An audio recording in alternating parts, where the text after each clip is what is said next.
안녕하세요. 저는 김진 앵커입니다.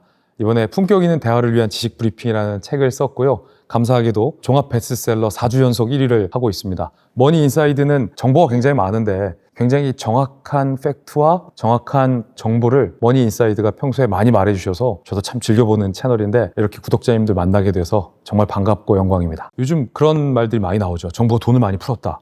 중앙은행이 유동성을 굉장히 높였다. 사실은 돈이 많이 시중에 풀리면 좋은 거 아닌가?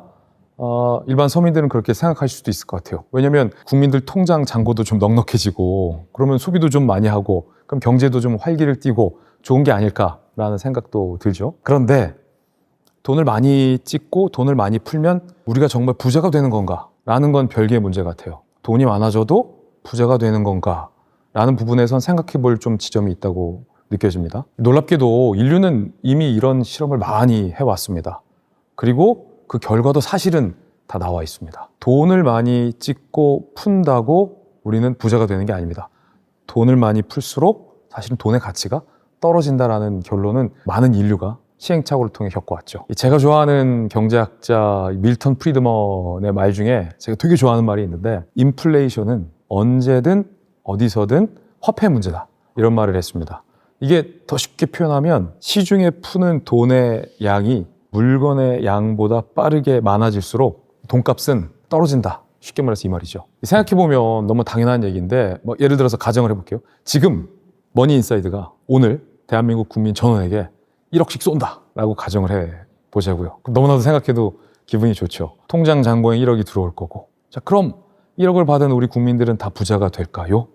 라는 질문인 거죠. 사실 그렇지 않죠. 1억을 받고 다음 날부터 아마 자동차 값, 집값, 우리가 즐겨 먹는 치킨 값은 천정부지로 올라갈 겁니다. 그 이유는 돈은 많아졌지만 집과 자동차와 치킨은 많아지지 않았기 때문이죠. 경제학자들은 이걸 화폐의 착각이라고 불렀습니다. 사람은 이 돈의 숫자가 늘어나면 마치 부자가 된 것처럼 느껴지지만 사실은 착각이라는 거죠. 진짜 중요한 건 그 돈으로 살 수 있는 물건의 양이라는 거죠. 역사적인 사례를 좀 들어보면 1920년대에 독일의 바이마르 공화국의 사례는 사실 굉장히 유명합니다. 당시 독일 정부가 막대한 전쟁 배상금을 물어야 했죠. 그래서 그때 독일 정부는 이렇게 생각을 했습니다.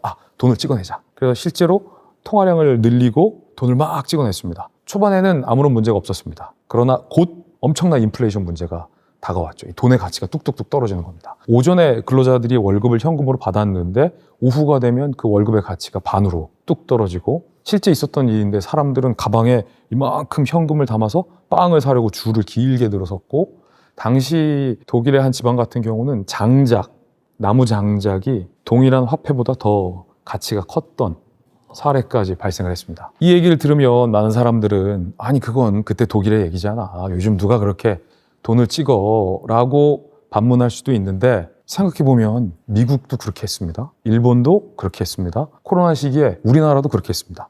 다만 정도의 차이가 좀 있었던 것뿐이죠. 실제로 코로나 전후에 전 세계 통화량은 급속도로 팽창을 했습니다. 미국의 M2 통화량 같은 경우는 40%가 단기간에 급증하기도 했습니다. 한국도 코로나 시기에는 통화량을 굉장히 늘리는 정책을 쓰기도 했었습니다. 이 돈 풀기는 전 세계적인 현상이라는 거죠. 사람들은 처음에는 이 돈이 풀리니까 좋아했습니다. 왜냐하면 주식도 오르고 코인도 오르고 집값도 오르고 여러 개가 올랐거든요. 그런데 사람들은 머지않아서 깨달았습니다.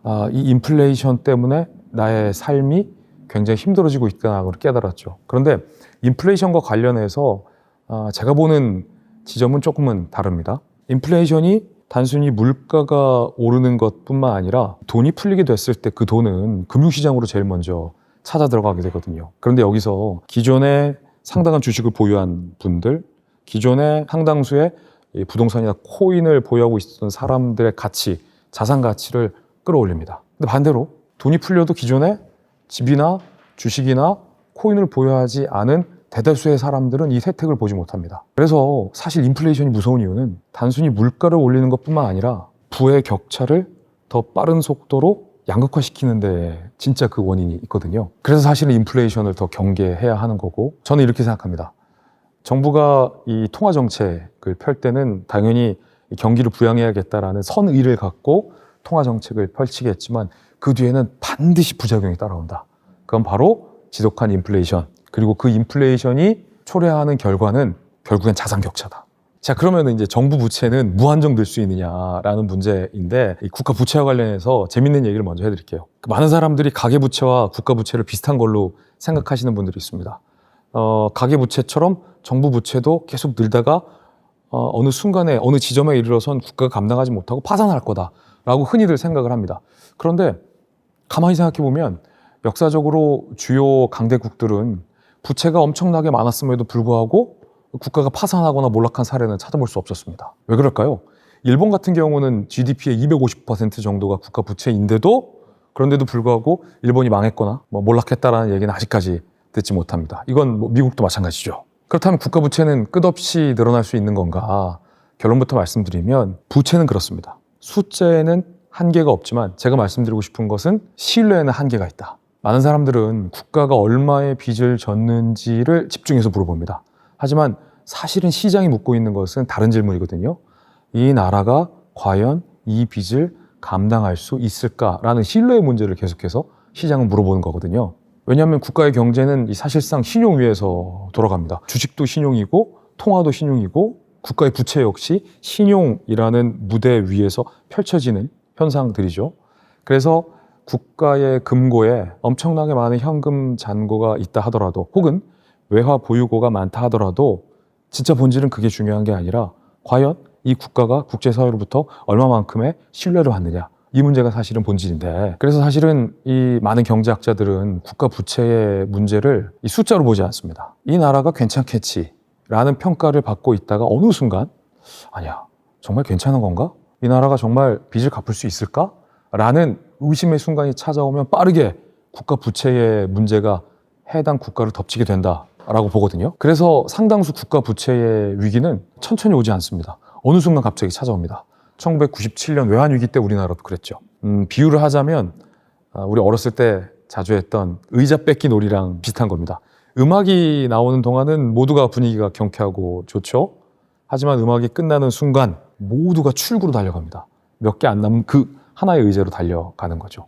부채의 위기도 이와 같다는 거죠. 전쟁이 나거나 국가의 변동성이 굉장히 커질 때 사람들은 안전자산 쪽으로 달려가게 됩니다. 그게 바로 달러인 거죠. 평소에는 우리나라의 국채를 사고 투자하던 투자자들이 어느 순간 갑자기 의심을 갖게 되고 그 국채를 팔아넘기기 시작합니다. 그렇기 때문에 국가가 지고 있는 빚은 눈덩이처럼 불어나고 이 빚 문제가 이 부채의 아픔을 더 크게 확대시키고 가중시키는 거죠. 그렇게 국가가 경제 위기에 봉착하게 되는 겁니다. 빚이 빚을 부르는 악순환이 어느 순간 갑자기 시작된다는 건데, 그렇다면 결국 부채의 위기는 숫자의 위기가 아니라 결국은 신뢰의 위기다라고 말씀드릴 수 있고요. 국가는 생각보다 더 오래 버틸 수 있다. 하지만 신뢰를 잃게 되면 국가는 생각보다 더 빨리 무너질 수 있다라는 시사점을 저는 생각하게 됩니다. 관련해서 한국은행이 최근 아주 흥미로운 보고서를 냈습니다. 작년 한 해 동안 우리나라가 이 현금 지원금, 소비 쿠폰 발급한 양이 얼마인 줄 아세요? 저 깜짝 놀랐어요. 무려 13조 원이 넘습니다. 13조 원. 작년 한 해 동안 현금 쿠폰 발행한 양이 13조 원입니다. 어마어마한 돈이죠. 한국은행이 분석한 건, 자, 13조 원을 풀었는데 경제 효과는 얼마나 될까를 연구한 거예요. 놀랍게도 10만 원당 2만 원 꼴의 경제 효과가 있다는 게 최근 한국은행이 낸 보고서입니다. 5분의 1도 안 되는 거죠. 자, 그렇다면 이 숫자는 굉장히 많은 걸 시사합니다. 얼핏 생각할 때 국가로부터 10만 원이나 12만 원의 지원금을 받으면 그걸 갖고 기존에 없었던 소비로 다 쓸 것 같지만 사람들은 그렇지 않다는 거죠. 원래 하던 소비에 들어가는 돈의 상당수를 국가에서 발급받은 지원금으로 대체한다. 이걸 경제적으로 대체 효과라고 합니다. 신규 소비는 10만 원 중에 2만 원밖에 벌어지지 않는다라는 거죠. 자, 그럼 13조 원이라는 엄청난 숫자의 민생 쿠폰, 현금 쿠폰을 지급하는 정책이 과연 경제적으로 효과적일까? 라는 질문은 우리는 할 수 있죠. 정답은 그리 효과적이지 않다라는 게 한국은행이 내린 최근의 결론입니다. 사실 경제학자들이 이 현금 지급에 대해서 비판하는 지점도 바로 이 지점이거든요. 경제는 결국은 생산입니다. 생산. 물건을 더 많이 만들어내고 생산 능률을 더 많이 늘리고 기술을 혁신하고 노동 생산성을 늘리고 국가가 부유해지는 이유는 현금 잔고가 많아서가 아니라 이런 생산성을 향상해낼 때 국가의 경제는 계속 발전할 수 있거든요. 자, 그런데 정부가 지급하는 현금 쿠폰은 과연 공장을 지을 수 있을까요? 그렇지 않죠. 국가가 지급해주는 현금 쿠폰은 과연 노동 생산성을 늘릴 수 있을까요? 그렇지 않죠. 그렇다면 국가가 지급해주는 민생 쿠폰은 기술의 혁신을 할 수 있을까요? 그렇지 않죠. 당장 오늘의 소비는 조금 늘릴 수 있지만 그것은 미래에 언젠가 할 소비를 그냥 오늘 끌어다 쓰는 것에 불과합니다. 사실 많은 경제학자들은 현금 쿠폰 정책의 경제적 효과는 미래의 소비를 오늘 조금 끌어다 쓰는 것, 그 이상 그 이하도 아니다 라고 걱정하고 있는 지점도 있거든요. 그런데 여기서 중요한 문제는 국가가 지급하는 이 13조 원의 현금이 어디서 뚝 떨어진 돈이 아니라는 거죠. 이 돈은 반드시 누군가가 갚아야 할 빚이라는 겁니다. 제가 좋아하는 밀턴 프리드먼은 여기서 그 유명한 말을 합니다. 공짜 점심은 없다. 지금 쓰는 그 돈은 언젠가 누군가가 갚아야 할 빚이고 부채라는 거죠. 문제는 정치적인 유혹입니다. 지원금은 즉각적인 효과가 크거든요. 즉각적인 반응도 있습니다. 반면에 공장을 짓고 기술 혁신에 투자를 하는 정책 등은 당장의 임기 내에 큰 반향과 효과가 없습니다. 그래서 사실은 집권하는 정권이나 정치권 입장에선 당장의 효과가 큰 현금 지원에 더 큰 이제 유혹을 느끼게 되는 거죠. 그래서 제가 제 책 품격 있는 대화를 위한 지식 브리핑에도 이 파퓰리즘 논란과 관련된 재밌는 문구를 썼는데요. 지금과 같은 현금 지원 정책이 반복될수록 국가와 조직은 생산성을 고민하기보다 자산의 배분에 더 관심을 갖게 된다라는 내용이에요. 그런데 그 책의 내용대로 지금 한국 사회에서 특히 노사 간의 이슈가 되고 있는 문제들이 다 배분과 관련된 문제입니다. 삼성과 하이닉스가 엄청난 이익을 정말 운 좋게 냈죠. 이 반도체 사이클이 언제까지 지속될지 아니면 언제 빨리 끝날지는 아무도 장담할 수 없는 상황이죠. 이건 우리가 많이 대비를 잘 한 것도 있지만 정말 운 좋게 찾아온 초과 수익과 초과 세수입니다.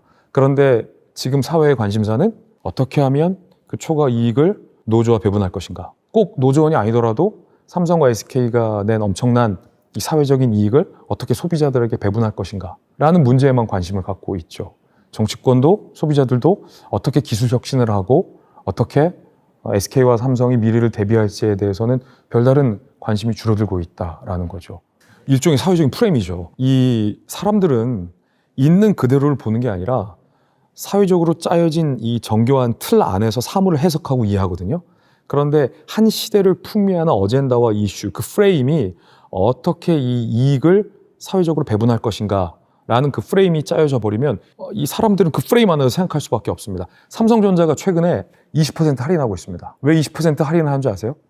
노조원들에게만 수억 원대의 성과금을 배분하기 때문에 다른 소비자들이 엄청나게 항의하는 거예요. 아니 왜 지금까지 우리가 삼성전자 핸드폰도 사주고 건조기도 사고 TV도 사고 지금 반도체 잘 되는 건 우리가 지금까지 삼성전자를 이용했기 때문인데 왜 노조원들에게만 이익을 배분하느냐 라는 그 프레임과 이슈 때문에 삼성전자가 그럼 국민들과 소비자들의 감사한 마음을 담아서 우리가 낸 영업이익의 상당수를 이렇게 20% 할인으로 돌려드리겠습니다 라는 또 분배의 차원에서 나온 정책이거든요.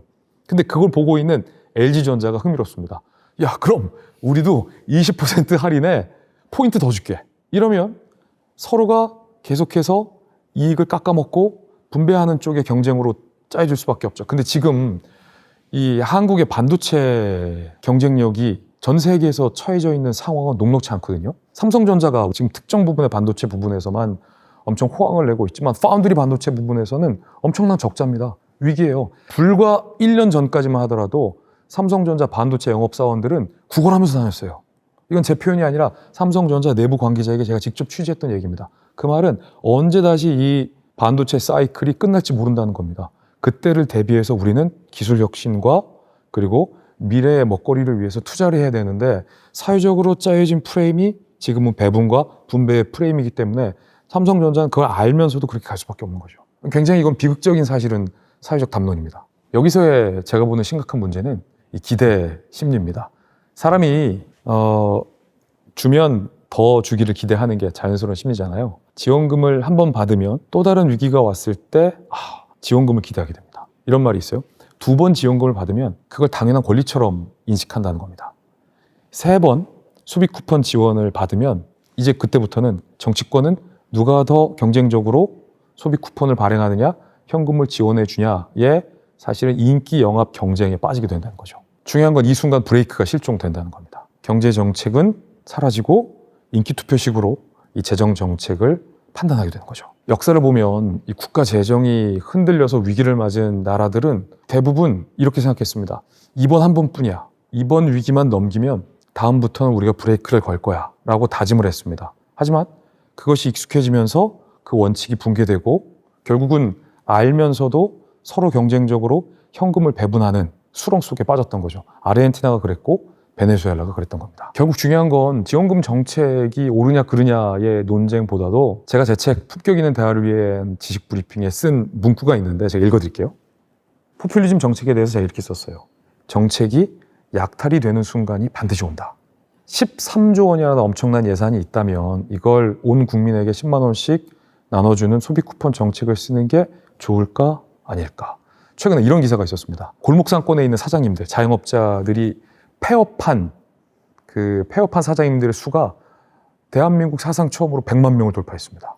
그건 역사상 처음 있는 숫자입니다. 그만큼 골목 경기가 굉장히 안 좋다라는 뜻이죠. 자, 그럼 질문도 돌아가서 13조 원이라는 엄청난 국가 예산을 전 국민에게 나눠주는 게 옳을까? 아니면 정말 폐업의 위기에서 허덕이고 있는 우리 동네 깐부치킨 사장님에게, 반찬 가게 아주머니에게 이런 자영업자들을 구제하는 재정으로 쓰는 게 좋을까? 모르긴 몰라도 그 13조 원을 자영업자 구제책에 썼다면 100만 명 중에 한 30만 명의 자영업자들은, 사장님들은 폐업하지 않아도 되지 않았을까요? 꼭 자영업자들 돕는 데 쓰지 않아도 13조 원이라는 돈은 엄청나게 큰 돈입니다. 반도체 기술 혁신에 쓰거나 아니면 청년들의 벤처에 지원을 하거나 아니면 교육 혁신에 투자할 수 있다면 장기적으로 현금 쿠폰을 썼을 때 얻었던 경제 효과보다는 더 클 수 있었다 라는 아쉬움이 듭니다. 물론 이 전국민 지원금 정책의 선의, 정부가 갖고 있는 착한 마음 자체를 폄훼하는 건 절대 아닙니다. 분명히 선의로 펼친 정책은 맞습니다. 그런데 사실 경제에서 중요한 건 선의가 아니거든요. 경제에서 중요한 건 기회 비용입니다. 결국 재정과 정책은 선택이고 기회 비용입니다. 돈을 어디에 쓰느냐는 결국 어떤 미래에 투자하느냐와 결정되어 있기 때문입니다. 저는 그래서 차제에 13조 원이라는 엄청난 금액을 어디에 쓸 거냐라는 사회적인 이슈 앞에서 지금과는 조금 다른 선택을 해보면 어떨까라는 답변도 검토해볼 가치가 있다고 생각합니다. 인플레이션은 제가 제 책에서 썼는데 고도로 정치적으로 계산된 결과물이다 라고도 볼 수 있습니다. 사람들이 일종의 속는 거죠. 우리가 5년마다 반복되는 장면이 있습니다. 뭐냐면 새 정부가 출범하면 정부 관계자가, 고위 관계자가 식품업체 책임자들을 불러두고 막 호통을 치면서 손가락질을 한 장면입니다. 니들이 담합을 해서 물가를 올렸지. 우리 서민들이 물가가 올라서 너무 힘들어한다. 빨리 가격 내려. 라고 이제 손가락질을 치는 장면이죠. 그러면 온갖 뉴스와 그 뉴스를 보는 시청자들은 정부 고위 관계자가 가르친 손가락의 끝을 보게 됩니다. 그 손가락 끝에는 식품업체들이 위치하고 있는 거죠. 그런데 물가가 오른 게 과연 식품업체들 때문만일까? 라고 생각해 볼 지점이 있다는 게 제 책의 내용이거든요. 자, 결국 이 문제는 우리는 왜 점점 가난해지는가? 라는 문제와도 맞닿아 있습니다. 생각해 보면 월급은 조금씩 오르잖아요. 그런데도 불구하고 우리는 부자가 되고 있다고 느낍니까? 아니면 점점점 더 힘들어지고 있다고 느낍니까? 후자 쪽이죠. 인플레이션 때문입니다. 당연하죠. 왜냐하면 나의 임금이 오르는 속도보다 세상 모든 것이 오르는 속도가 훨씬 더 빠르기 때문입니다. 자, 이때 정부는 나도 모르게 내 지갑에서 내 돈을 슬쩍슬쩍 가져가고 있다면, 그런데 많은 사람들은 그걸 눈치채지 못하고 있다면 어떨까요? 놀랍게도 이것은 사실입니다. 눈을 크게 뜨고 찾아봐야 알 수 있는데 이 물가가 오르게 되면 결국은 종국에는 이 노동자들, 근로자들의 연봉과 월급도 인상이 되게 됩니다. 하지만 우리가 그 인상의 효과를 체감하지 못하는 건 내 월급의 인상폭보다 물가 인상폭이 더 크기 때문이죠. 그리고 물가가 오른 뒤에 월급이 조금 오르기 때문에 못 느끼는 거죠. 그런데 연봉과 월급이 조금 인상되게 되면 나의 소득 구간도 증가하게 됩니다. 증가된 소득 구간에 따라서 내가 내는 세금도 더 증가하게 되는 거죠. 이때 정부는 손 안 대고 코 푸는 상황이 찾아오게 된 겁니다. 왜냐하면 정부가 갖고 있던 빚은 실질적으로 줄게 되거든요. 왜냐하면 돈의 가치가 떨어졌기 때문에 부채의 가치도 떨어지게 되는 거죠. 그런데 여기서의 재밌는 점은 명목상의 국민들의 소득 구간과 소득 수입이 숫자가 늘어났기 때문에 정부가 걷어들이는 세수는 더 증가하게 됩니다. 부채는 낮아지고 세수는 올라가게 되는 거죠. 국민들 입장에서는 국민투표로 동의한 적도 없고 세금 고지서로 받아들인 적도 없지만 나는 나도 모르게 세금을 더 내고 있는 겁니다. 눈에 보이지 않게 정부가 우리의 지갑에서 자산을 슬쩍슬쩍 가져가고 있는 거죠. 문제는 중앙정부는 이때 이제 선택을 해야 됩니다. 경기가 나쁘면 당연히 이제 돈을 풀어서 경기를 부양해야 하지만 반드시 필연적으로 찾아오는 인플레이션의 부작용이 있기 때문에 이 인플레이션을 잡거나 예방하기 위해서는 돈을 걷어들여야 합니다. 그런데 정치의 시간은 짧습니다. 정부의 임기는 짧죠. 지금 당장의 고통을 해결하는 데만 관심이 갑니다. 그래서 당장의 경기 부양책을 쓰기 위해서 인플레이션이 올 것을 알면서도 이 돈을 풀게 되는 거죠. 사실은 정부는 손해보는 게 없으니까요. 부채도 낮추고 세금도 많이 거둘 수 있기 때문입니다. 그리고 당장 돈을 풀면 사람들은 환호하기 때문이죠. 정부는 나쁠 게 없죠. 그런데 문제는 인플레이션이 곧장 따라붙게 되면 서민들이 이 고통을 체감하게 됩니다. 임기 내에 서민들이 인플레이션 때문에 아우성이 나오고 원망이 높아지더라도 이 정치권은 걱정할 필요가 없습니다. 왜냐하면 고도의 이 정치적 방법이 있거든요. 식품업체 관계자들을 모아서 손가락질을 합니다. 물가를 오른 주범은 너희들이다 라고 손가락질을 하는 거죠. 뉴스는 이 손가락의 끝에만 가리키기 때문에 많은 국민들은 손가락질을 하는 정부 관계자의 표정은 어떤지, 입가에 비릿한 미소가 지어지지는 않는지를 보지 못합니다. 그래서 사실 제가 뉴스에 안 나오는 진짜 이야기를 쓰고 싶어서 이 책을 쓴 거거든요. 이게 사실은 많은 이 경제학자들은 그래서 인플레이션을 고도로 계산된 정치적 산물이다 라고도 표현하기도 합니다. 최근에 제가 가장 많이 받는 질문은 환율이 더 오를까요? 라는 질문인데 사실 이 질문은 이미 늦은 질문이다 라는 생각을 요즘 저도 합니다. 불과 한 달 전까지만 하더라도 환율이 1,500원 선을 돌파할 수 있을까? 라는 질문들이 언론에 많이 나왔어요. 그런데 어느덧 1,120원, 1,130원, 1,140원을 돌파했죠. 야간 시장에서는 1,550원까지 환율이 찍기도 했죠. 그래서 사실 시장의 질문은 이제 바뀌어야 됩니다. 환율이 더 오를까요가 아니라 왜 환율이 올랐을까로 그 질문의 패러다임이 바뀌어야 한다라고 저는 생각합니다. 왜냐하면 지금 한국의 고환율 상황은 단순히 달러의 강세만으로는 설명이 되지 않습니다. 미국 금리 때문이라면 우리나라 말고 다른 주요국의 통화도 약세 현상을 보여야 됩니다. 하지만 한국의 원화가 유독 약세 현상을 보이고 있습니다. 고환율 현상의 이면은 원화의 추락이거든요. 이건 분명히 시장이 한국의 시장과 경제력에 대해서 기존과는 다른 냉정한 평가를 하고 있는 결과의 산물이다라고 우리가 인식을 해야 됩니다. 생각해보면 환율은 어찌 보면 굉장히 잔인한 지표입니다. 예를 들어서 이 주가는 기대 심리를 반영하죠. 그리고 여론조사는 누군가의 감정을 반영합니다. 하지만 환율은 냉정하게 돈을 반영합니다. 정말 사람들이 돈을 내걸고 냉정하게 내리는 판단이라는 거죠. 그래서 지금 환율이 오르고 있다, 원화의 가치가 떨어지고 있다는 건 세계의 투자자들이 원화를 시장에 내다 팔고 달러를 사고 있다는 뜻입니다. 자, 그렇다면 사람들은 왜 원화를 팔고 있을까? 시장에서는 크게 세 가지 걱정이 있습니다. 제가 생각하는 세 가지 원인 중 첫 번째는 한국의 저성장입니다. 예전에는 그래도 한국이 3에서 5% 꾸준히 성장을 해왔습니다. 근데 지금은 한국의 경제 성장률 1%도 채 안 될 걸 걱정하고 있습니다. 그런데 우리나라와 인접해 있는 대만을 보세요. 경제 성장률이 한국을 이미 따라잡았습니다. 그러면 한국에 투자하는 게 맞을까? 아니면 대만에 투자하는 게 맞을까? 한국에 투자했던, 원화에 투자했던 상당수 사람들이 원화를 내다 팔고 달러로 사거나 대만에 투자하는 건 어찌 보면 예정된 현상이다 라고도 볼 수 있죠. 두 번째는 바로 크지는 않지만 이 고령화 현상입니다. 한국은 전 세계에서 가장 빠르게 늙어가고 있는 나라 중에 하나입니다. 그런데 진짜 중요한 문제는 바로 세 번째입니다. 자본 유출이죠. 지금은 개인도 달러를 사고 기업도 앞다투어서 달러에 투자하고 있습니다. 급기야 제가 아는 상당수 많은 기업들은 달러를 원화로 바꾸지 않고 있어요. 원래 기업이 수출을 해서 달러를 받으면 이걸 원화로 바꿔야 되잖아요. 그런데 일부러 원화로 바꾸지 않고 있어요.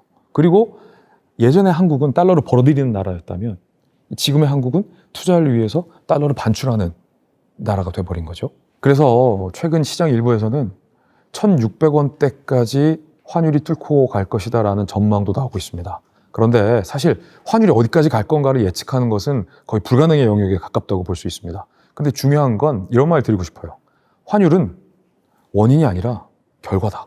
지금의 환율이 말해주고 있는 건 달러가 강하다라는 단순한 사실을 넘어서 세계의 투자자들이 한국 경제의 미래를 예전만큼 낙관하지 않고 있다라는 결과라는 뜻이라는 거죠. 그래서 진짜 질문은 환율이 더 높아질까요? 가 아니라 예전처럼 세계의 투자자들이 한국의 시장을 다시 매력적인 시장으로 볼 수 있을까라는 질문에 우리는 포커스를 맞춰야 한다고 생각합니다. 환율은 단순한 숫자가 아니라 국가 경쟁력에 대한 지표라고 보는 게 더 정확하다는 거죠. 그래서 사실 환율이 잔인하다고 말씀드리는 거예요. 최근에 한 정부 고위 관계자가 환율이 오른다고 걱정하지 마십시오. 좋은 점도 있습니다. 수출 기업 같은 경우는 이 달러로 돈을 벌어들이기 때문에 평소에 벌던 것보다 더 많은 원화 기준으로 돈을 벌어들이게 되는 겁니다 라고 말한 적도 있는데 이게 사실 반은 맞고 반은 틀린 얘기죠. 왜냐하면 삼성전자나 현대자동차 같은 경우는 반도체나 자동차를 팔아서 달러로 수익을 벌어들이기 때문에 수출 기업의 수출 지표는 조금 더 상승하는 것은 맞습니다. 하지만 국가 전체로 보면 이건 분명히 손해입니다. 왜냐하면 한국은 엄청난 수입 국가입니다.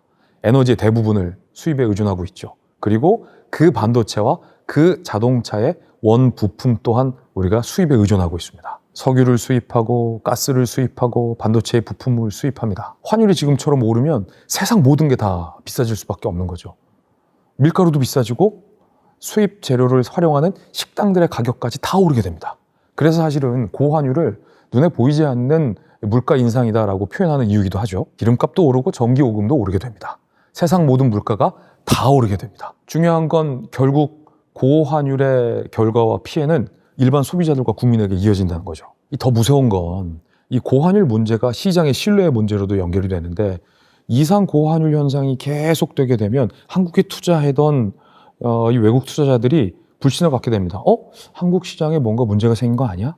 라는 불신과 의심이 싹트기 시작하는 거죠. 그런데 놀랍게도 이 투자는 결국은 심리거든요. 이런 의심이 확산될수록 외국인들의 자본은 더 빠져나가게 되고 그로 인해서 환율은 더 오르게 되고 부채와 시장은 더 불안해지는 악순환이 시작될 수도 있다는 거죠. 1997년 IMF 외환위기도 사실은 외환 보유고가 부족해서 시작됐다기보다 한국 시장을 바라보던 세계 투자자들의 신뢰에 금이 가기 시작했을 때부터 이 외환위기는 시작됐다라고 분석하는 경제학자들도 많습니다. 그래서 환율을 누가 되게 시적으로 표현했어요. 환율은 국가의 경쟁력을 보여주는 체온계다. 굉장히 시적이지만 체온이 오르면 정말 냉정하게 그 체온계의 눈금이 오르락내리락 하잖아요. 이 국가의 경쟁력을 보여주는 체온계가 바로 환율이라는 거예요. 너무 높으면 죽죠. 환율엔 해열제도 없습니다. 그래서 사실 정부가 해야 할 일도 어찌 보면 단순합니다. 환율과 싸우려고 하면 안 돼요.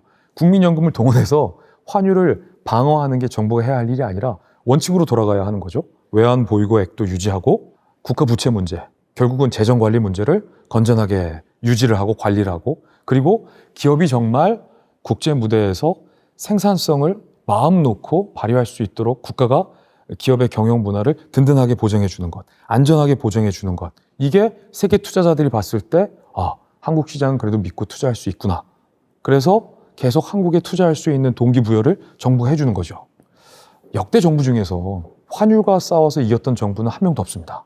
결국 환율을 결정하는 건 국민연금이나 아니면 중앙은행이 결정하는 게 아니라 국가의 경쟁력이 결정한다 라는 말씀 드릴 수 있을 것 같고요. 여기서 진짜 중요한 건 다음 달에 환율은 어떻게 될까 라는 현상에 대한 질문보다도 10년 뒤에도 전 세계의 외국인 투자자들은 한국 시장을 여전히 매력적인 투자처로 볼 것인가 라는 질문에 우리가 어떤 답을 해야 할지 어떻게 준비해야 할지를 생각하고 점검하는 게 진짜 중요한 본질적인 답변이다 라는 말씀 드리겠습니다. 저에게 딱 두 가지만 투자처를 고르라고 한다면 저는 달러와 부동산을 추천드리고 싶습니다. 이 달러에 대해서 사람들은 이 투자의 수단이라고 생각하시는데 사실은 달러는 보험의 성격이 더 가깝습니다. 생각을 잘 해보시면 전 세계에 중차대한 위기가 발생했을 때 많은 사람들은 다 달러로 달려갑니다. 그렇죠? 전쟁 때도 그랬고 코로나 때도 그랬고 저 미국과 동떨어진 이 동북아시아에서 북핵 문제가 야기됐을 때도 달러는 강세를 보였습니다. 심지어 재밌는 건 미국 내에 중요한 문제가 발생해도 달러는 강세를 보였다는 겁니다. 왜냐하면 달러는 이미 한 국가의 통화 그 이상의 의미를 지녔기 때문이죠. 제가 품격 있는 대화를 위한 지식 브리핑에서도 왜 이렇게 달러는 킹달러 현상이 날까라는 라는 부분에 대해서도 쓴 대목이 있거든요. 달러는 한 나라의 통화 그 이상의 의미를 갖고 있다.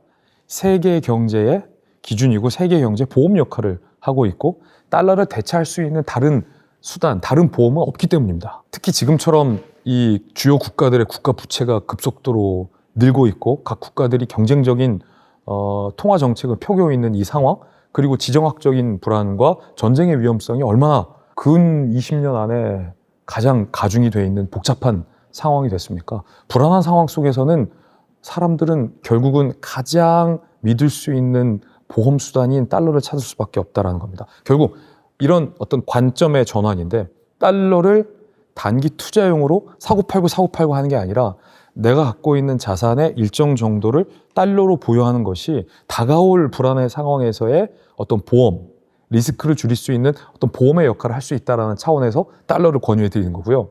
저는 사실 이 두 번째, 부동산은 달러보다 더 흥미롭게 보고 있습니다. 많은 사람들이 인구도 좀 줄어들 거고 정부가 부동산 규제책을 쓸 거고 지금 부동산이 많이 올랐는데 더 오를까라는 의심을 갖고 있는 분들도 많습니다. 그건 부동산을 단순히 집값의 문제로 봐서 그렇습니다. 제가 제 책에 쓴 것 중에 피에르 부르디에의 개념 중에 이 문화자본이라는 개념이 있습니다. 강남의 집값이 경기도의 건물보다 비싼 이유가 뭘까요? 경기도의 건물은 매달 임대 수익도 나요. 강남의 부동산은 임대 수익도 없어요. 그리고 오래됐어요. 녹물도 나와요.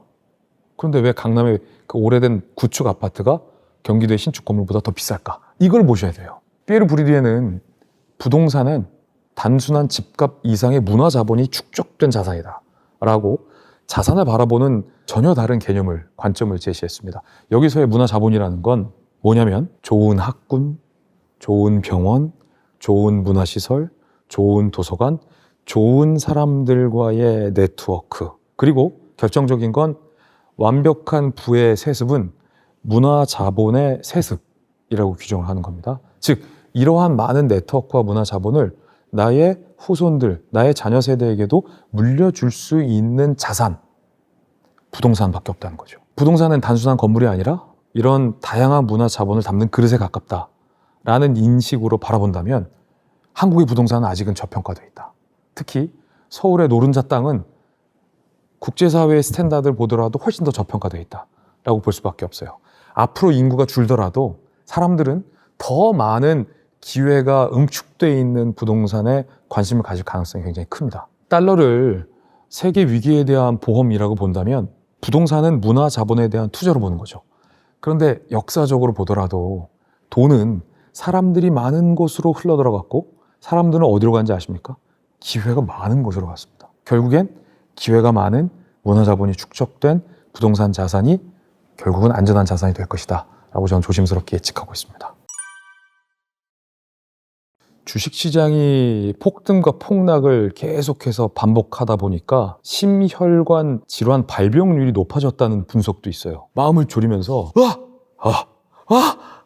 이걸 반복하면 심장이 안 좋아요. 이 매수 매도 사이드카가 총 24번이나 발동됐다는 건 지금 코스피 시장이 정상적인 건 아니라는 반증입니다. 이건 명백히 정상은 아닌 거예요. 공포와 환희가 오가는 롤러코스터, 이렇게 표현하는 게 적절할 것 같아요. 과거에는 그래도 코스피의 어떤 위기 요인이 한두 번 정도였어요. 어쩌다 한두 번. 근데 지금은 매주 이 불안 변수들이 등장합니다. 예를 들어 우리가 지금까지 얘기했던 금리, 환율, 거기에 AI 시장의 변동성, 그 다음에 중국 경제의 변화, 그리고 전쟁의 위험 등등등등등등 주식시장에 영향을 미칠 수 있는 무수히 많은 변수들이 매주 등장하고 있다는 거죠. 그래서 지금의 이 코스피 시장은 불확실성 그 자체다라고 표현할 수 있겠습니다. 그래서 저는 사실 요즘 주식시장을 굉장히 걱정하고 불안한 마음으로 보고 있어요. 코스피가 더 갈 거냐 떨어질 거냐의 단순한 문제가 아니라 제가 걱정하고 있는 부분은 엄청나게 많은 역대 최대의 B2가 지금 코스피 시장에 몰려 있거든요. 영끌을 해서 주식시장에 들어간 개미 투자자들이 역대 최대입니다. 급기야 제가 아까 부동산 투자를 권유했는데 집을 팔아서 주식시장에 들어간 영끌 투자자도 최대예요. 지금은 삼성전자와 하이닉스 반도체가 견인을 해서 시총의 절반을 차지해서 주식시장 코스피 전체를 멱살 캐리하고 있지만 어느 날 갑자기 반도체 호황이 끝난다면 상상만 해도 끔찍합니다. 이 전통의 IT 업종이나 제조업의 주식은 재미를 못 보고 있는 게 냉혹한 현실이거든요. 그래서 지금의 주식시장은 모두가 불안함 속에 하지만 모두가 편승하고 있는 굉장히 높은 파도 속에 출렁이는 배 같다라는 느낌이 듭니다. 이러다가 갑자기 반도체 호황이 끝나버리면 아마 제가 장담컨대 엄청난 기관 투자자 큰 손들이 가장 먼저 주식시장에서 발을 뺄 겁니다. 그럼 결국엔 피해를 보는 건 집 팔아서 빚내서 주식시장에 들어간 개미 투자자들이 큰 피해를 보게 될 겁니다. 지금도 엄청난 영끌의 빚 속에서 수익을 내지 못하는 개미 투자자들이 과반을 넘어요. 네, 저는 굉장히 불안한 마음으로 보고 있습니다. 이 반대 매매라는 게 있어요. 더 잘 아시겠지만 그러니까 빚을 굉장히 많이 내고 있는 사람들의 빚 상환 능력이 수일 이상 빚 상환 능력이 안 되는 현상이 지속됐을 때 강제로 개인이 갖고 있는 주식을 강제 매각하는 게 반대 매매거든요. 근데 지난달 반대 매매액이 역대 최대치를 찍었습니다. 반대 매매가 되면 그 주식을 갖고 있었던 개인은 망하는 거예요. 파산하는 거예요. 이 불안성을 언론과 뉴스에서는 제대로 다루지 않죠. 와! 빵빠레를 터뜨리는 것만 그 장면만 뉴스에 나오지 얼마나 많은 지금 개미 투자자들이 반대 매매로 눈물을 짓고 피눈물을 흘리고 있는지는 언론에서 잘 보도하지 않아요. 그래서 이런 말이 있어요. 왜 언론에선 이 주식시장의 롤러코스터 같은 변동성을 제대로 다루지 않느냐라는 질문이 사실은 지금 주식 투자자들 사이에서 돌고 있어요. 근데 그 말은 일정 정도 진실입니다. 제가 이 자리에서 모든 걸 다 말씀드릴 수는 없습니다만 뉴스라는 건 우리가 바라보는 빙산의 일각에 불과하죠. 뉴스가 다루지 않는 얘기들은 얼마든지 많습니다. 특히 현 정부는 코스피 상승을 최대 업적으로 자부하고 있습니다. 자, 이런 분위기 속에서 과연 기성 메이저 언론들이 주식시장의 불안이나 아니면 지나치게 불안한 주식시장의 변동성을 양껏 마음껏 제대로 다룰 수 있을까요? 저는 그러지 못한다고 봅니다. 더 자세한 얘기는 이 자리에서 제가 할 수는 없지만 언론의 생리가 그런 거죠. 또 다른 측면에서 언론이 이 문제를 제대로 다루지 못한다라고 느끼는 이유는 애초에 주식시장에 엄청나게 많은 변동성을 언론이 제대로 분석하기에는 적절하지 않은 수단일 수도 있어요. 무슨 말이냐면 실제 시장은 수천만 투자자들의 각기 다른 이유 때문에 주식을 사고 파는 행동들이 반복되고 이어지는 거죠. 그런데 사람들의 뇌는 우연을 싫어합니다. 그래서 무언가 필연적인 원인을 규명하고 찾아내기 원합니다. 그래서 언론 기사를 보면 무엇 때문에 코스피 급락이라고 단정 짓는 기사들이 많죠. 실제 원인은 그거보다 훨씬 더 복잡한데 그러니까 고도로 지나치게 단순화되어 있다? 그게 이제 언론의 특성이기 때문에 이런 주식시장의 변동성과 불안성을 언론이 제대로 다 담아내지 못하고 있는 거죠. 그런데 그 지금의 이 출렁임이 과연 단순한 노이즈인지 아니면 엄청난 큰 위기를 앞둔 전조 증상인지 이걸 두고 사실 갑론을박이 많습니다. 그런데 주식시장에 상당 자산을 투자한 사람들은 이걸 객관적이고 냉철하게 바라볼 수 없습니다. 왜냐하면 내 돈이 태워져 있으니까. 엄청난 위기의 전조 증상이라고 생각하면 돈을 태우겠어요? 그러지 않죠. 냉철하게 바라볼 수 자체가 없는 거죠. 그런데 정확하게 규명할 수는 없겠으나 역사를 보면 어느 정도 힌트는 나와 있습니다. 닷컴 버블, 금융위기, 코로나 직전에 발생했던 현상들이 지금 주식시장에서도 벌어지고 있습니다.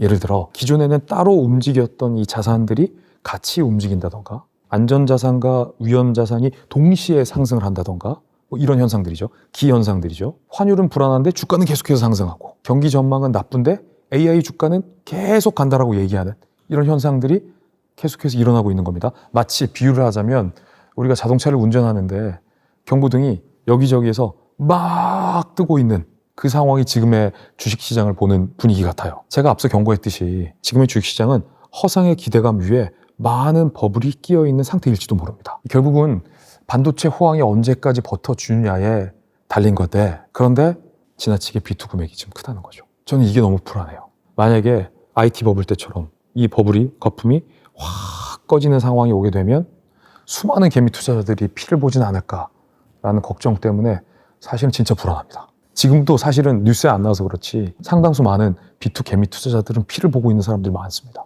그런 사례들이 잘 안 나올 뿐이에요. 여기서 더 빚을 내서 지금 주식에 과도하게 들어간다? 저는 추천드리고 싶지 않습니다. 국민연금이 지금 코스피 시장을 바치고 있다라는 말은 사실입니다. 사실은 국민연금 말고 많은 기관 투자자들이 영혼까지 끌어들여서 코스피에 투자하고 있어요. 사실 많은 외국인들은 지금 코스피를 내다 팔고 있는데 국민연금은 오히려 더 사들이고 있죠. 그런데 사실 국민연금은 우리 국민들의 노후 자산을 관리하는 기관이잖아요. 그래서 엄격한 룰을 적용해 왔습니다. 뭐냐면 국내 주식에 투자하는 한도를 엄격하게 정해서 관리했다는 겁니다. 그 비율이 19.9%였어요. 그런데 지금 이미 국민연금이 보유하고 있는 국내 주식은 그 한도 기준을 한참 넘어섰어요. 거의 30%에 육박하는 국내 주식 투자량을 국민연금은 유지하고 있습니다. 사실 이러면 반칙이죠.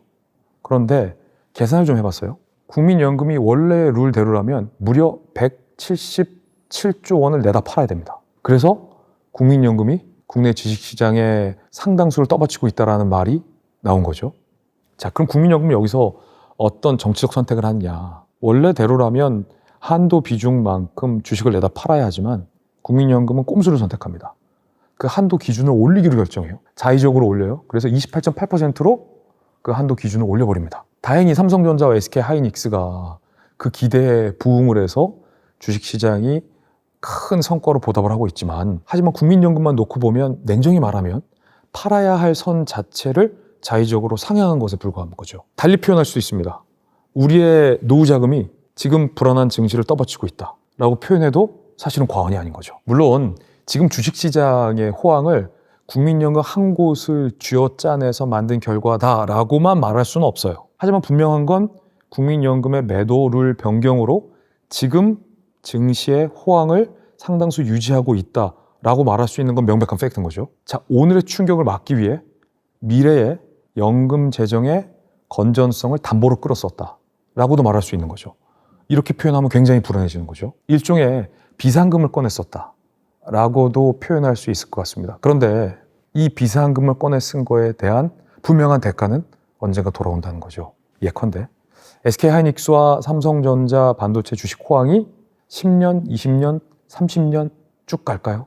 어느 순간 반도체의 사이클이 확 떨어졌을 때 30% 넘게 이곳에 투자했던 국민연금의 재정은 그럼 어떻게 될까요? 그럼 미래에 안정적인 연금을 기대했던 지금 20대, 30대들은 과연 노후를 맞았을 때 국민연금으로부터 안정적인 연금을 수령할 수 있을까요? 이 많은 물음을 지금 우리 사회는 덮고 있다. 이렇게도 비판적으로 볼 수 있는 거죠. 예외를 만드는 순간 원칙은 무너진다. 저는 경제를 볼 때 예외를 만드는 순간 원칙은 무너진다. 이건 정말 뼈아프게 우리가 받아들여야 할 지적이라고 봅니다. 그래서 사실 많은 분들은 딴 건 다 건드려도 좋다. 기관 투자 더 해도 좋다. 근데 연금만은 건드리지 마라. 사실 이렇게 걱정하는 분들도 되게 많으세요. 제가 제 책에서 레버리지 함정이라는 표현을 썼어요. 그런데 이건 제가 만들어낸 게 아니라 경제학자 지에나코폴로스가 레버리지의 사이클이라는 개념으로 설명을 했는데, 제 책 품격 있는 대화를 위한 지식 브리핑에서 이걸 좀 더 쉽게 쓴 것뿐이죠. 레버리지 함정이 뭐냐면 간단하게 이겁니다. 이 호황기에는 대출이 쉽습니다. 그리고 개인이 레버리지를 일으키기도 굉장히 쉽습니다. 그리고 사람들은 점점 더 큰 레버리지를 당겨 쓰게 됩니다. 그리고 이건 굉장히 자연스럽고 서서히 진행이 됩니다. 그런데 금리가 오르거나 금융기관이 어느 날 갑자기 태도를 바꾸는 순간 이 상황은 급변하고 달라지게 되는 거죠. 끌었었던 레버리지가 한꺼번에 무너질 수 있다는 겁니다. 여기서의 비극은 개인은 선택권이 없다는 겁니다. 자기가 갖고 있었던 자산을 매각하거나 끝까지 버티다 무너지거나, 개인에겐 둘 중에 하나밖에 선택권이 없는 거죠. 레버리지는 올라가는 장에서는 굉장히 희망처럼 느껴지지만 떨어지는 장에서는 폭포처럼 폭락할 수 있다는 거죠. 이게 레버리지의 함정인데, 지금 젊은 층의 상당수 레버리지는 주식시장에 집중되어 있었습니다. 지난 정부에서는 이게 부동산에 집중이 돼 있었고요. 지금은 코스피가 굉장히 튼튼한 자산처럼 보일 겁니다. 지금 지고 있는 빚과 대출도 언젠가는 상환될 재산처럼 여겨질 수 있습니다. 하지만 만약 주식시장에 변동성이 오게 된다면 그 속도는 무서운 속도로 떨어지게 될 거란 거죠. 이때부터 레버리지는 자산을 키우기 위한 도구가 아니라 족쇄로 작용될 수 있다는 게 바로 레버리지 함정입니다. 연관된 얘기가 제가 제 책에서 쓴 이 거품의 역사인데, 이 거품은 중세시대 때는 튤립, 중세시대 사람들이 지금 생각해보면 굉장히 황당한 건데 특정 튤립의 모근에 굉장히 투자의 매력을 느꼈습니다. 실제로 하루 자고 일어나면 특정 튤립의 모근이 천정부지로 가격이 오르기 시작하는 거예요. 그래서 사람들이 가게를 팔고 집을 정리해서 그 튤립에 투자를 합니다. 그런데 사람들이 생각해보면 그 튤립을 사람들이 얼마나 무한정으로 사겠어요? 결국엔 튤립의 모근이라는 엄청난 이 거품 속에 사람들이 무분별하게 투자를 하게 되고 그 튤립 시장은 폭락을 하게 돼서 큰 피해를 보게 됐던 게 바로 튤립 버블이죠.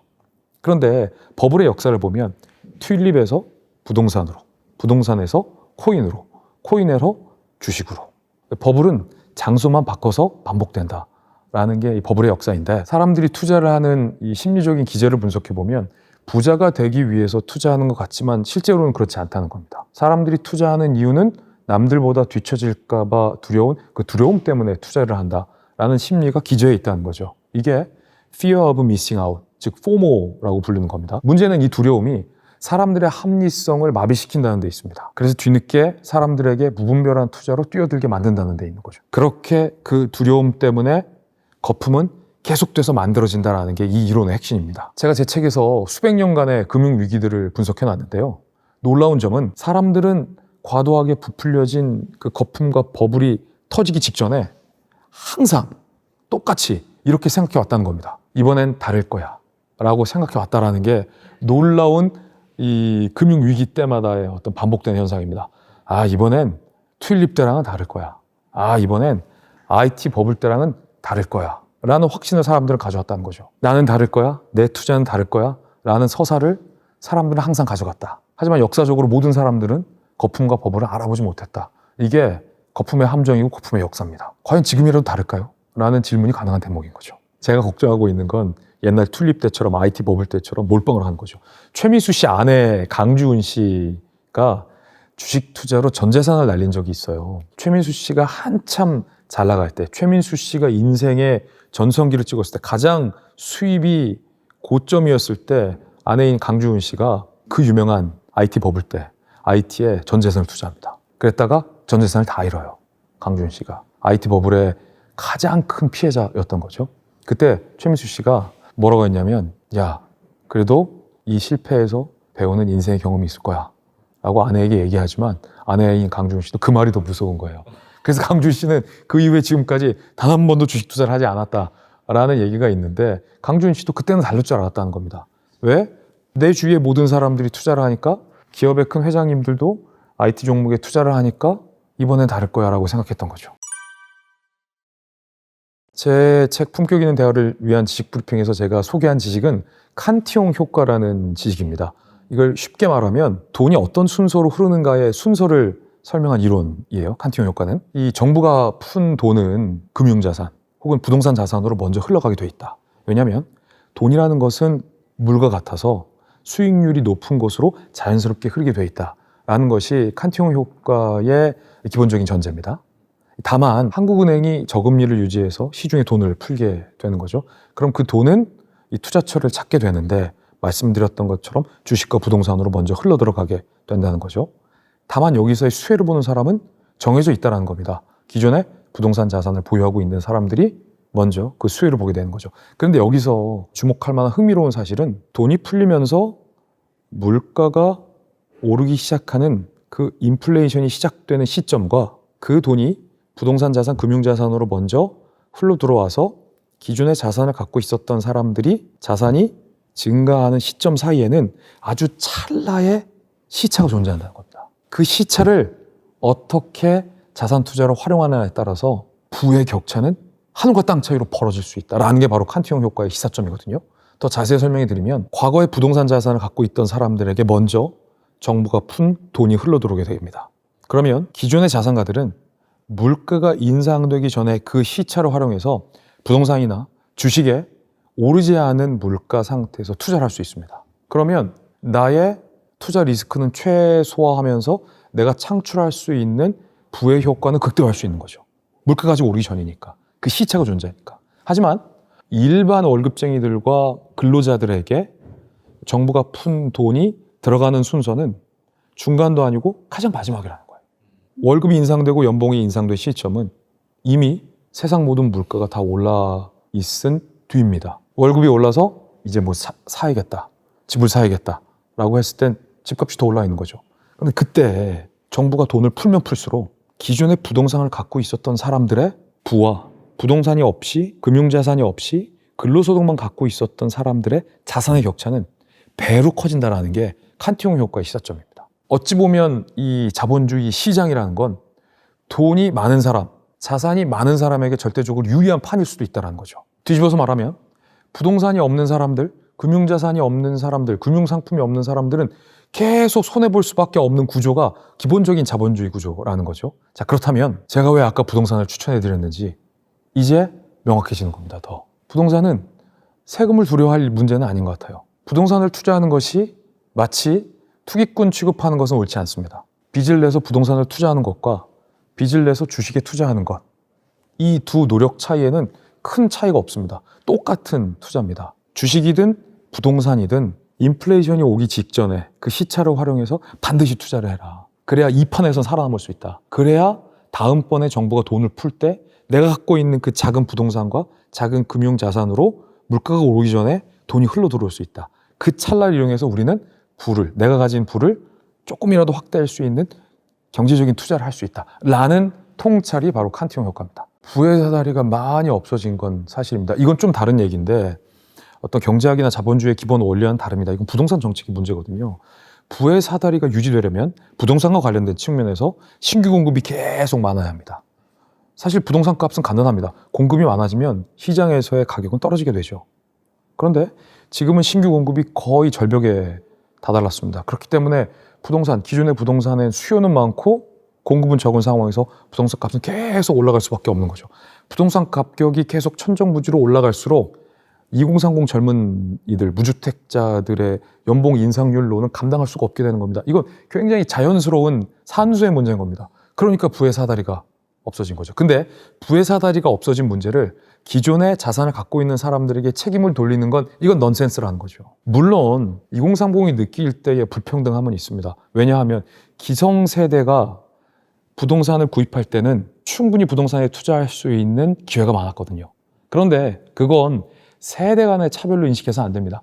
그때에는 공급이 충분했기 때문에 내가 충분히 월급을 벌어서 모아서 집을 살 수 있었던 집들이 많았던 겁니다. 그건 정책의 차이입니다. 물론 시대의 변화상의 흐름도 있는 거죠. 집값이 굉장히 많이 올랐고 앞으로 점점 더 오를 거기 때문에 근로소득만 갖고 집을 사기는 굉장히 어려워질 수 있습니다. 그런데 다만 그런 건 정책으로 얼마든지 우리가 기회를 보존할 수 있는 게 계속해서 알짜배기의 땅에 충분한 부동산을 공급하는 공급 정책이 병행된다면 그래도 부의 사다리는 우리가 계속 존속시킬 수 있는 겁니다. 그런데 공급이 끊어지면 아예 오를 사다리조차 없어지는 거죠. 프레임인 거죠. 고도로 짜여진 프레임인 거죠. 그러니까 지금의 2030이 기성세대들에게 굉장히 배신감을 느끼는 분노는 어찌 보면 이해는 될 수 있고 당연하다라고 볼 수 있어요. 왜냐하면 지금의 2030은 기존의 5060 세대들이 2030이었을 때보다 기회가 많이 없어졌거든요. 취업의 기회도 없어졌고 자산을 읽을 수 있는 기회도 없어졌고 자산을 마땅히 투자할 기회도 없어진 것은 사실입니다.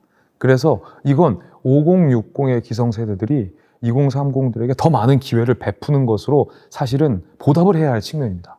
그런데 사실 부동산과 관련된 문제만 놓고 보면 과연 이게 기성세대들 모두의 잘못인가?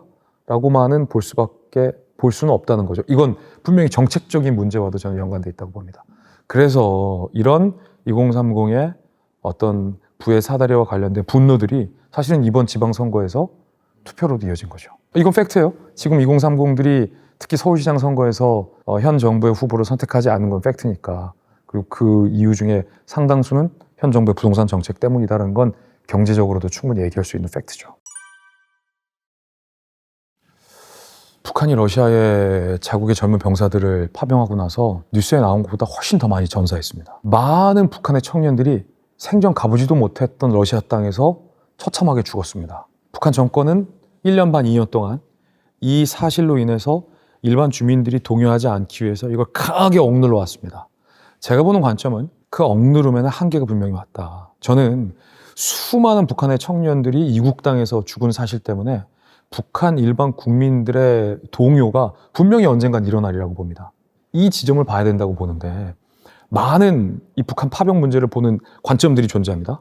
러시아의 김정은이 자국의 병사들의 죽음의 대가로 얼마나 많은 외화를 벌어들이는지라는 관점도 있고 그 이면에 러시아와 북한이 얼마나 많은 군사기술과 군사교류를 서로 주고받았는지 그리고 러시아와 북한의 밀착관계가 한반도에 어떤 영향을 미치는지에 대한 거시적인 관점도 있습니다. 그런데 제가 주목하는 이 세 번째 관점은 우리 아들, 딸들이에요. 북한 주민 입장에서 보면 북한 주민의 생태 같은 아들들이 나의 오빠가, 나의 아들이, 누군가의 남편이, 누군가의 연인이 북한 정권에 의해서 원치도 않는 러시아 땅에 가서 러시아 전쟁에 끌려가는지도 모르게 수천 명이 죽었어요. 여기에서 비롯되는 민심의 이반과 김정은 정권에 대한 분노, 그 분노에 대한 후과를 김정은 정권이 반드시 치를 순간이 오게 돼 있다라는 지점은 저는 북한 내부를 관찰하고 분석하는 데 있어서 매우 중요한 기준이 될 수 있다고 생각합니다.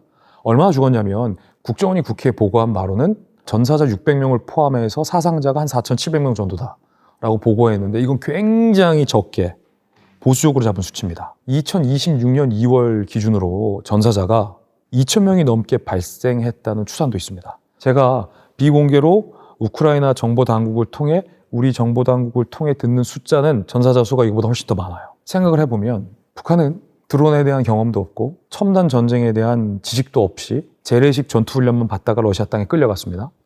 러시아가 굉장히 잔인합니다. 북한군 병사를 전쟁에 활용하는 방식을 보면 어떻게 북한군 병사를 활용했는지 아십니까? 러시아 자국 병사들이 우크라이나 땅을 침공하기에 앞서서 우크라이나의 이 드론 공격을 맞설 방패, 인간 방패로 최전선에 아무것도 모르는 북한군 병사들을 배치합니다. 돌격 앞으로. 우크라이나 정보당국이 공개했던 이 북한군 병사와의 전쟁 영상을 저는 엄청나게 많이 봤는데 무수히 많은 북한군 병사들이 잔인하게 러시아 전장에서 쓰러졌습니다. 북한군 병사들의 시신을 밟고 러시아 병사들이 진격한 거예요.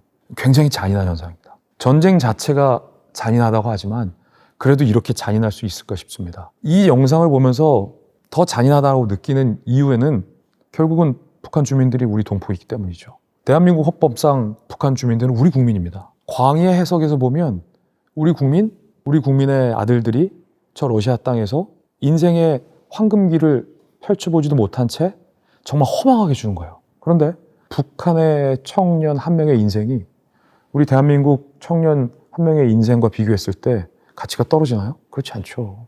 모든 사람의 인생은 똑같죠. 다 가치 있는 거죠. 그런데 그렇게 몰가치하게 죽음으로 내몬 게 김정은 정권이면 그 엄마, 아빠, 부모, 형제, 자매, 연인, 배우자가 느낄 분노의 가치도 우리와 다르지 않을 거란 거죠. 다만 북한 정권이 그 분노를 강제로 억누르고 있을 뿐 그 밑에 내재되어 있는 분노는 수천 명의 죽음 그 이상으로 엄청나게 폭발적일 것이다 라고 저는 실제로 보고 듣고 있습니다. 이 분노가 폭발되는 지점, 그 지점에 김정은 정권이 어떻게 대처하느냐가 저는 김정은 정권의 생존에 엄청나게 큰 위기로 조만간 작동될 거라고 보고 있습니다. 자, 그럼 지금 파병 이후 한 2년 정도 김정은 정권은 어떤 행동들을 취해왔는지도 우리가 냉정하게 분석을 해야죠. 김정은 정권은 철저하게 이중 전략을 취해옵니다. 일반 주민들에게는 파병과 죽음 사실을 속이면서 전사자들을 영웅화시킵니다. 그래서 김정은이 북한 매체를 통해서 어떤 걸 했냐면 유족들을 김정은이 직접 초대해서 전사자들의 관을 북한의 국기, 인공기로 감싸고 김정은이 그 앞에서 흐느껴요. 그러면서 유가족들에게 최고의 최신식 집을 하사합니다. 그러면서 북한의 유공자 표창을 내리죠. 그리고 그들을 위해서 새별거리를 조성해서 대우하겠다라는 걸로 일반 주민들의 민심을 달래는 겁니다. 하지만 그 이면에 유가족들에게는 김정은 정권이 어떻게 했는 줄 아세요? 아들들의 파병 소식과 전사 소식과 죽음 소식을 함구하도록 일가족들을 평생 살았던 지역에서 뽑아내서 다른 지역으로 강제 배치시킵니다. 함구했을 땐 일가족이 몰살될 수 있다는 협박을 합니다. 그리고 실제 소리 소문 없이 사라진 파병자 가족들이 북한에서 엄청나게 많습니다. 북한 미디어에서 드러나는 전사자 가족은 아주 극히 일부에 불과합니다. 만약에 2,000명, 3,000명이 전사했다면 그 많은 가족들을 어떻게 김정은이 다 초대해서 연회를 베풀고 집을 제공할 수 있습니까? 불가능한 얘기예요. 조금만 생각해보면 유추가 가능한 얘기죠. 많은 전사자의 가족들은 어디에 살고 있는지도 모르게 북한이 정리해나가고 있다는 겁니다. 그 분노를 김정은 정권이 어떻게 감당할지 모르겠어요. 과연 이 상실과 비극과 아픔을 힘으로 마냥 누를 수만 있을까? 저는 그렇지 않다고 봅니다. 자, 근데 여기서의 불안한 점은 있어요. 뭐냐면 북한 정권이 1990년대 중반에 고난의 행군으로 수많은 북한 주민들이 배고파서 죽음에 처하게 됩니다. 그때 국내의 불만이 김정일 정권이 통제할 수 없을 정도로 폭발 직전이었어요. 그때 김정일이 택했던 방식이 뭐냐면 내부의 불만을 외부로 돌리는 거였습니다. 국지적인 도발 방법을 선택했어요. 그 대상은 대한민국이었어요. 내부의 불만이 쌓이면 그걸 외부의 도발로 전환했던 그 방식을 김정은도 그대로 쓰지 않을까 하는 걱정인 거죠. 그럼 한반도는 굉장히 불안하게 되죠. 서해에서, 동해에서 혹은 휴전선 일대에서 국지적인 도발 가능성이 그 어느 때보다 높다는 게 사실 지금 북한 문제를 연구하는 대다수 학자들의 불안감입니다. 사람이 느끼는 가장 큰 아픔은 어떤 아픔일까요? 예를 들어서 내가 취업에 떨어졌을 때, 아니면 열심히 공부했는데 학점이 그만큼 안 나왔을 때, 아니면 사랑하는 연인과 헤어졌을 때, 아닙니다. 부모가 자식을 잃었을 때입니다.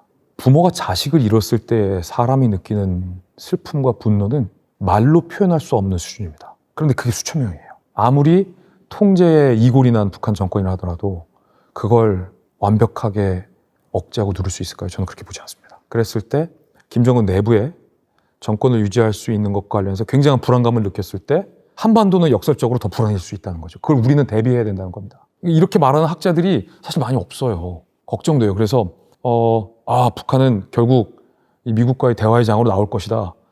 그래서 우리는 북한이 미국과의 대화의 장으로 나왔을 때 어떻게 한반도에 다시 남북 정상회담을 가져갈 수 있을 건지, 이걸 어떻게 평화의 에너지로 발현할 수 있을 건지를 우리가 준비해야 된다. 이런 담론들은 지금 굉장히 많은데 북한 내부에 쌓였던 이 분노가 폭발했을 때 김정은 정권이 정권을 유지하는 데 있어서 굉장히 불안함을 느꼈을 때 그걸 한반도의 어떤 국지적인 도발로 이어갔을 때 우리가 대비하고 있어야 되는데, 생각해보면 김정은 정권에 이어서 굉장히 한반도의 국지적인 도발은 굉장히 많았습니다. 서해에서의 서해교전도 많았고 연평도 천안함, 목함지뢰, 최근까지 굉장히 북한의 도발은 많았어요.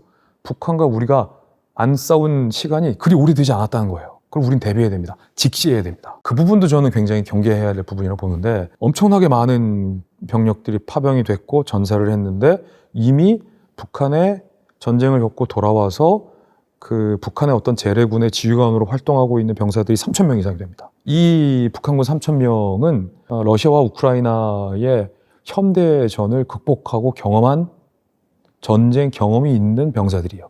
지휘관들이에요. 현대전, 드론전을 어떻게 수행하는지에 대한 나름의 노하우가 축적돼 있는 지휘관들입니다. 지금까지의 러시아 우크라이나 전쟁 이전의 북한군은 전쟁을 경험하지 않은 재래식 병사였어요. 그래서 전혀 우리에게 위협이 안 됐죠. 북한군의 특수전단이라고 해봤자 배로 철근 휘고 맨주먹으로 벽돌 깨는 정도밖에 안 됐어요.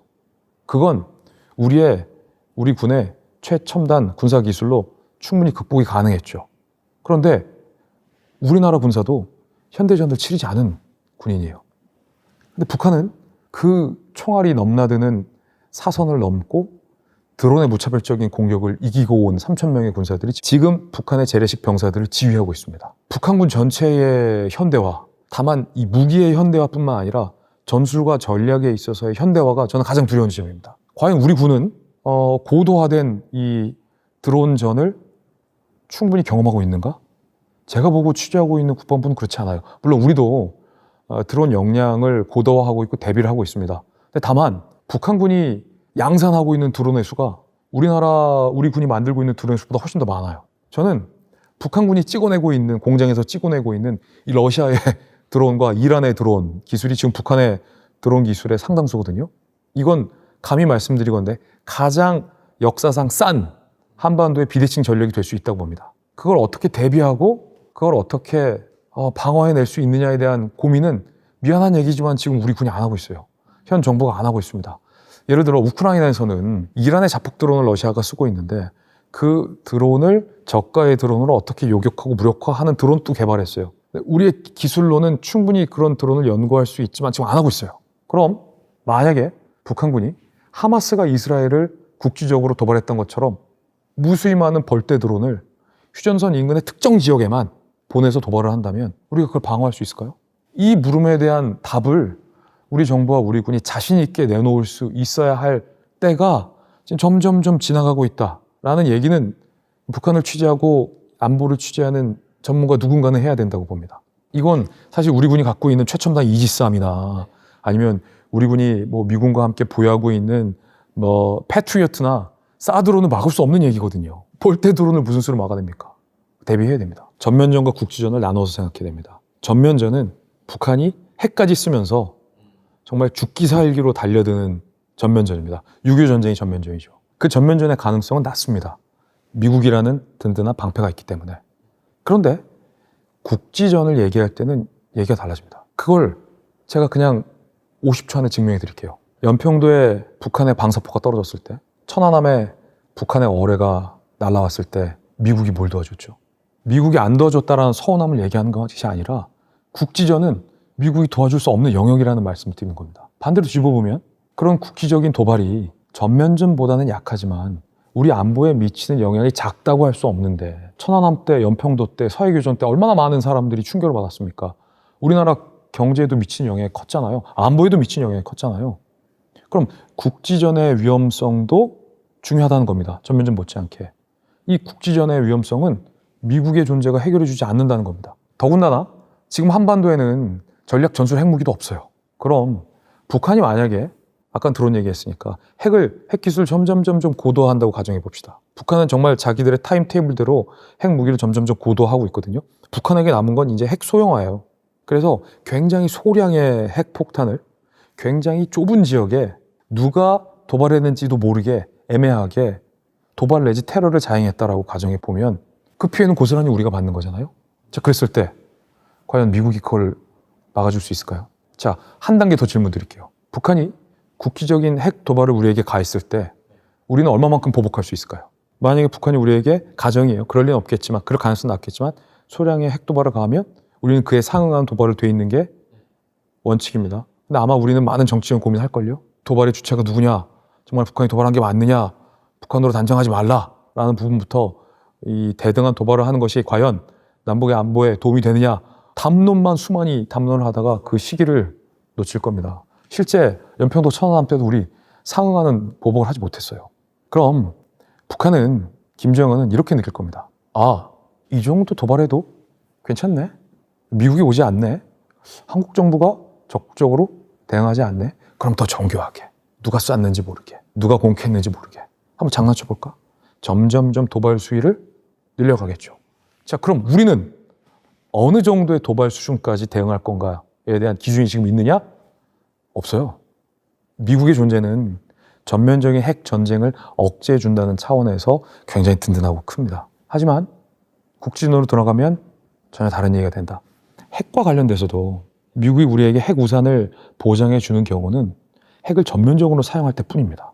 북한이 핵 기술을 고도화할 날이 얼마 남지 않았다고 보는데, 북한이 누가 쐈는지 모를 소량의 핵을 국지 도발을 해왔을 때 미국이 핵 우산을 제공해 주지 않습니다. 그랬을 때 우리는 어떻게 그 국지적인 핵 도발도 못하게 핵 억지를 가져갈 수 있느냐는 온전히 우리의 과제예요. 저는 그래서 최소 한국 사회가 잠재적인 핵 개발 역량까지는 갖춰야 된다라고 주장하는 전문가 중에 한 명인데, 지금은 그러지 않죠.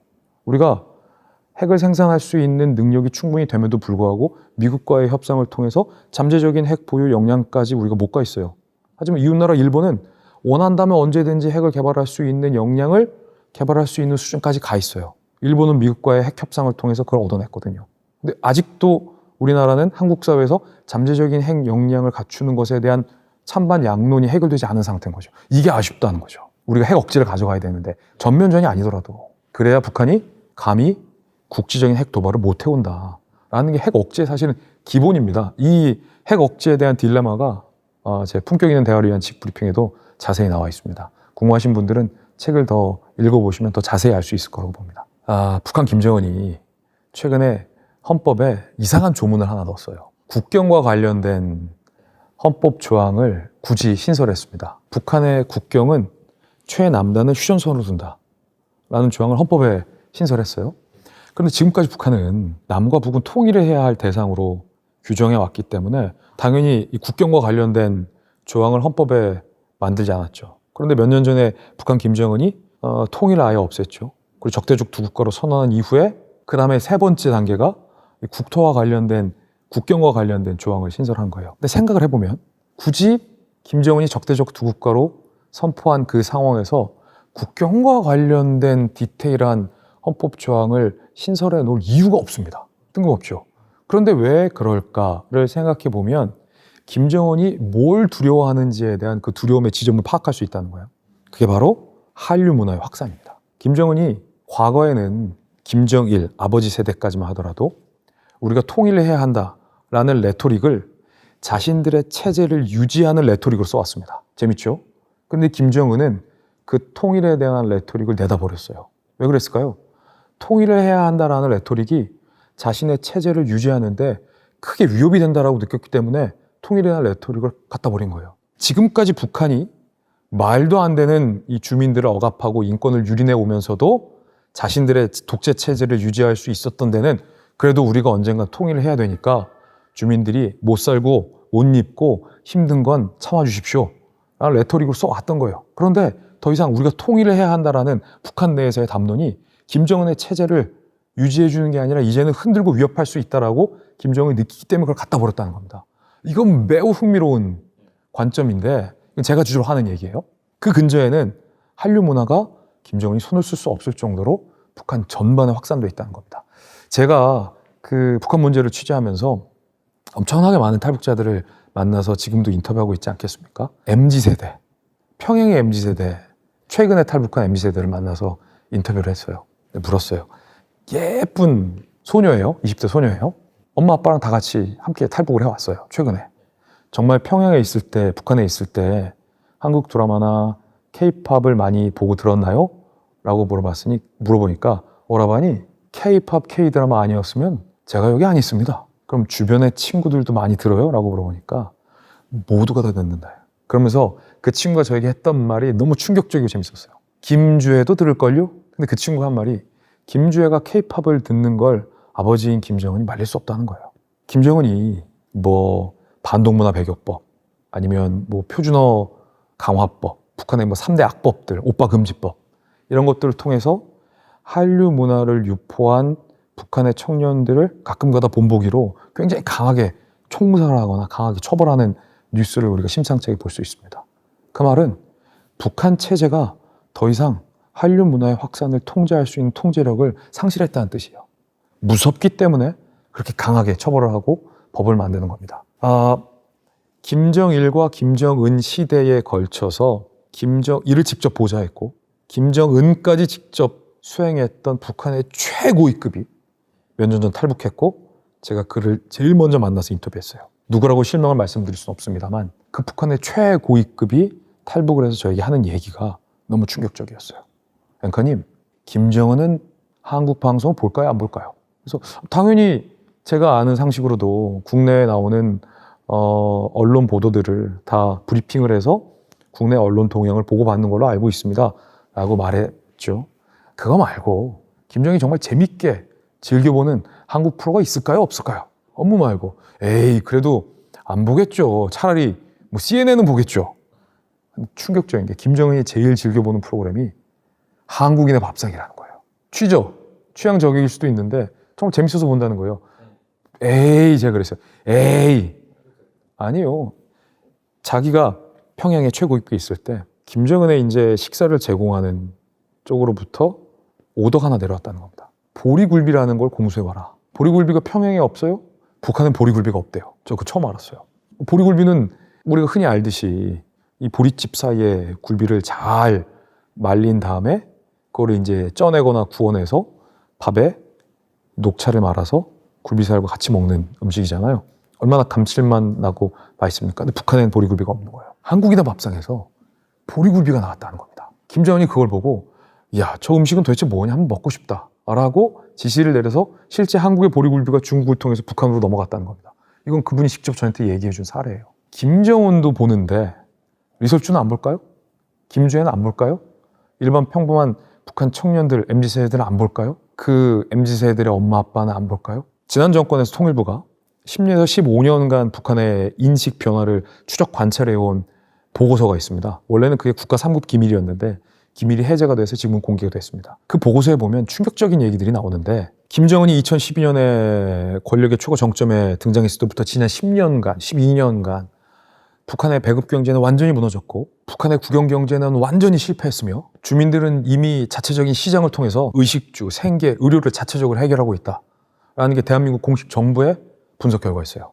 거기서 더 나가서 김정은 권력층의 이 주민 수탈은 더 심화됐고, 재미있는 점은 김정은 집권 이후에 북한 주민들의 뇌물 공여 경험이 김정은 이전보다 2.5배 이상 증가했다는 겁니다. 그만큼 북한이 더 부패했다는 거죠. 북한의 뇌물 공여 빈도까지 우리 정보기관이 다 분석하고 있다는 거예요.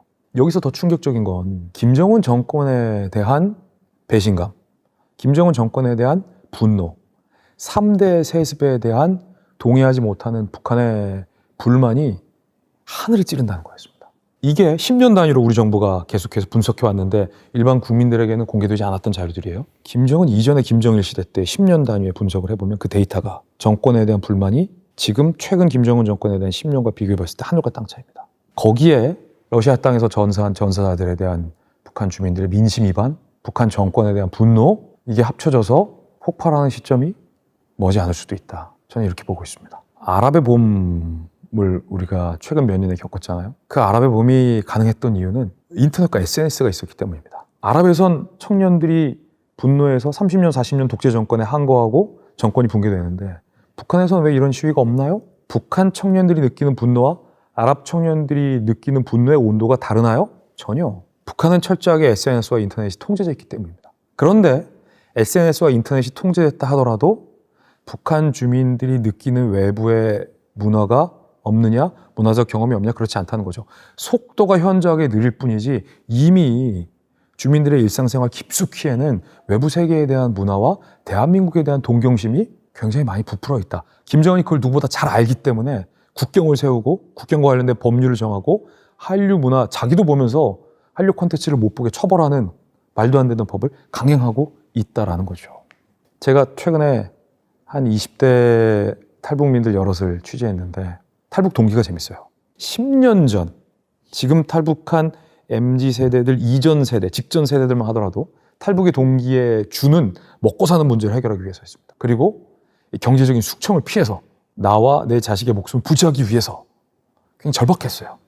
근데 지금 탈북하고 있는 최근 이 MZ세대들의 탈북 동기는 굉장히 다양해졌습니다. 한 명은 사랑을 찾아서, 또 한 명은 자신의 꿈을 이루기 위해서, 한 명은 부를 일구기 위해서 탈북의 동기들이 점점 다양화되고 있다는 거죠. 그리고 그 근저에는 자유 대한민국의 땅에 가면 사랑도 찾을 수 있고 꿈도 이룰 수 있고 돈도 벌 수 있다라는 확신을 평범한 북한 청년들이 하고 있다는 반증인 거죠. 단정적으로 말씀드리기 굉장히 어려운 문제지만, 왜냐하면 북한은 굉장히 고도로 주민들을 통제해왔고 상호감시 시스템을 아직도 유지하고 있습니다. 그래서 아직도 21세기에 내가 현 정권에 대해서 생각하는 것을 외부에서 자유롭게 발설하지 못하는 단계예요. 그런데 무언가 이 정권에 저항하는 움직임이 계속해서 응축되고 폭발하려면 사실 사람들이 공론장이라는 걸 형성해야 되거든요. 335의 광장에 모인다든가 아니면 사이버상의 광장, SNS에서 이 분노를 표출하든가. 근데 이런 것들이 지금 온라인, 오프라인이 다 통제되어 있는 사회가 북한 사회이기 때문에 민중의 봉기 아니면 민중의 시위 자체가 굉장히 불가능한 조건에 쌓여 있죠. 하지만 일반 북한 주민들이 느끼는 이 분노와 불만은 아랍의 봄 못지않다라는 게 제가 직접 피부로 느끼고 취재해온 결과입니다. 제가 생각하는 정답은 자명합니다. 우리는 세 가지를 준비해야 됩니다. 첫 번째는 김정은 정권의 급격한 붕괴를 대비해야 되고, 그리고 민심의 폭발과 동요를 우려한 김정은 정권의 갑작스러운 도발을 우리는 대비해야 되고, 김정은 정권이 고도로 개발해 놓은 핵 억지력을 갖춰야 됩니다. 이 세 가지를 우리는 대비해야 된다는 거예요. 이것만 대비하면 돼요. 억지로 통일을 하려고, 억지로 문화 교류를 하려고, 아니면 뭐 억지로 더 적대시할 필요도 없는 겁니다. 더 화를 낼 필요도, 더 흥분할 필요도 없지만 우리는 차분하고 냉정하게 이 세 가지를 준비해야 됩니다.